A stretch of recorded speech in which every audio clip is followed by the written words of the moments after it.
রাজস্ব বাড়াতে ভ্যাট ও আয়করের ওপর জোর দেওয়া হচ্ছে জানালেন এনবিআর চেয়ারম্যান। অনলাইনে রিটার্ন জমা 40 লাখ ছাড়ানোর প্রত্যাশা। দুর্নীতি কমাতে চাঁদাবাজ ও অসৎ প্রার্থীকে ভোট না দেওয়ার অনুরোধ দুদক চেয়ারম্যানের। অপরাধীদের সামাজিকভাবে বয়কটের আহ্বান অর্থ উপদেষ্টার।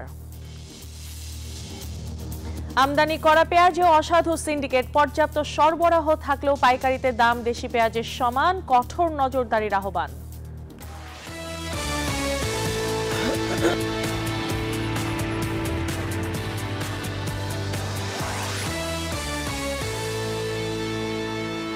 আমন্ত্রণ ব্যবসা বাণিজ্যের অর্থনীতির সর্বশেষ খবর নিয়ে নিউজ 24 এর নিয়মিত আয়োজন পূবালী ব্যাংক পিএলসি বিজনেস টাইমে। সাথে আছে আমি পিঙ্কি সানোয়ার। এতক্ষণ দেখছিলেন সংবাদ শিরোনাম, এবার বিস্তারিত। রাজস্ব আদায় বাড়াতে ভ্যাট ও আয়কর সংগ্রহের ওপর জোর দেওয়া হচ্ছে বলে জানিয়েছেন জাতীয় রাজস্ব বোর্ডের চেয়ারম্যান আব্দুর রহমান খান।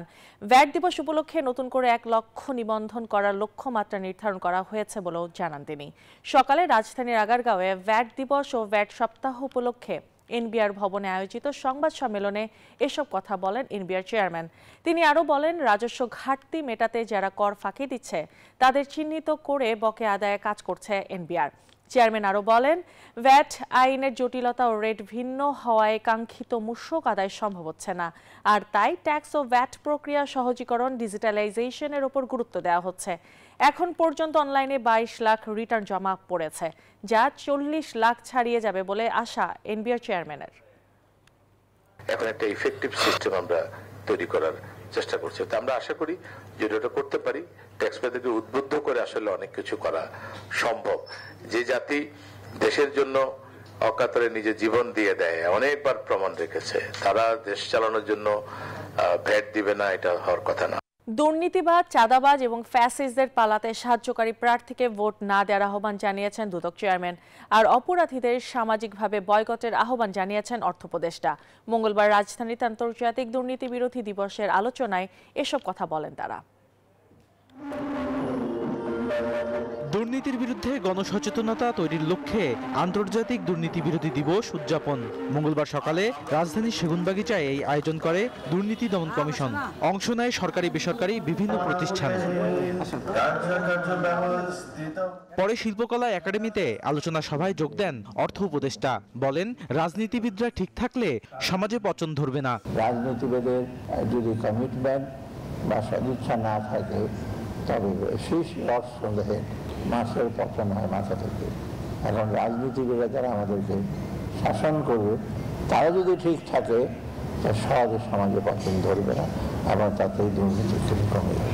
আয়োজনে দুদক চেয়ারম্যান বলেন, নির্বাচনে কালো টাকার ছড়াছড়ি ও দুর্নীতিবাজদের লাগাম টানতে সবাইকে সচেতন হতে হবে। যারা দুর্নীতিগ্রস্ত, যারা সন্ত্রাসী, যারা চাঁদাবাজ, তাদের যদি রাখি তাহলে আমরা কেমন করে সুশাসন পাবো? গত 15 বছরের অপরাধী তারা যখন পালিয়ে যাচ্ছেন, পালিয়ে যাওয়ার সময় আমাদের রাজনৈতিক এলিটরা তার সাথে যুক্ত, তারা তাদের সীমান্ত পার করে দিয়েছেন এবং বিনিময়ে কোটি কোটি টাকা নিয়েছেন। এ ধরনের লোককে আপনারা নির্বাচিত করবেন কিনা সেই চিন্তা আপনাদের করতে হবে। পাচার হওয়া অর্থ দেশে ফেরাতে সংশ্লিষ্ট দেশের হাইকমিশনগুলোতে দুদক কর্মকর্তা নিয়োগ দিতে সরকারের প্রতি আহ্বান জানান সংস্থাটির চেয়ারম্যান। বিশেষায়িত কাজ করে থাকে তাদের মধ্যে সম্ভবত সাংবাদিক বদরুল আলম শাওন, নিউজ 24, ঢাকা। দেশে ভোগ্যপণ্যের বড় পাইকারি বাজার চট্টগ্রামের খাতুনগঞ্জে ভারত থেকে আমদানি করা পেঁয়াজ কেজিতে বিক্রি হচ্ছে 118 টাকা করে। ফলে দেশীয় পেঁয়াজের দাম কমার বদলে বেড়েছে আরও। আড়তদাররা বলছেন, ভারতের পেঁয়াজও এখন বর্ডার ভিত্তিক সিন্ডিকেটের হাতে, সরবরাহ রয়েছে ঘাটতি। আবু জাবেদের ছবিতে বড়ুয়া জয়ের রিপোর্ট। চট্টগ্রামের খাতুনগঞ্জে একের পর এক ঢুকছে ভারতীয় পেঁয়াজ ভর্তির ট্রাক। পর্যাপ্ত সরবরাহ আছে দেশে উৎপাদিত পেঁয়াজেরও, তবু সংকটের অজুহাত আড়তদারদের। পাইকারিতে 118 টাকা কেজিতে বিক্রি হচ্ছে ভারতীয় পেঁয়াজ, ফলে দাম কমার লক্ষণ নেই বাজারে।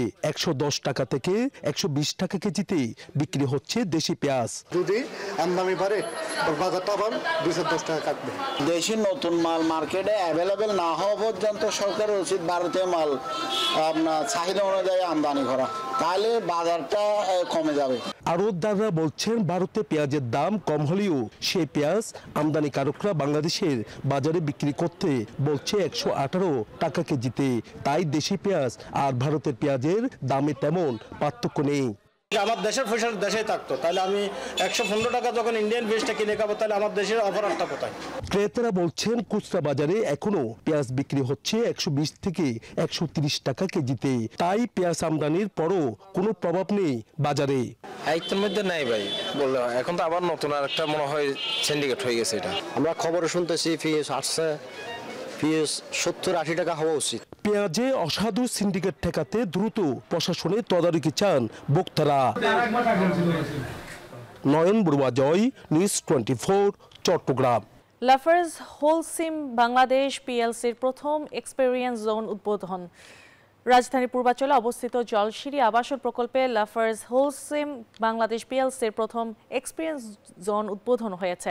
এক্সপিরিয়েন্স জোন এ গ্রাহক, প্রকৌশলী, রাজমিস্ত্রি এবং বাড়ি নির্মাণকারীরা নির্মাণ সামগ্রীর গুণগত মান এবং প্রযুক্তিগত সক্ষমতা সম্পর্কে সরাসরি অভিজ্ঞতা নেবেন। লাফার্জ হোলসিম বাংলাদেশ পিএলসির commercial and logistics director Mahfuzul Haque এই এক্সপিরিয়েন্স জোন উদ্বোধন করেন।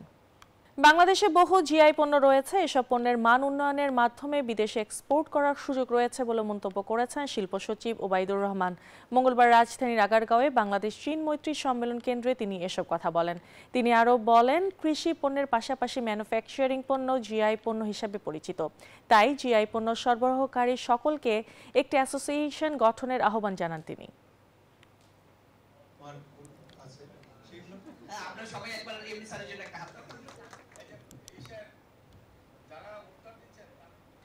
আর এই ছিল Pubali bank PLC business time এখনকার মতো আয়োজন। এতক্ষণ সাথে থাকার জন্য ধন্যবাদ সবাইকে।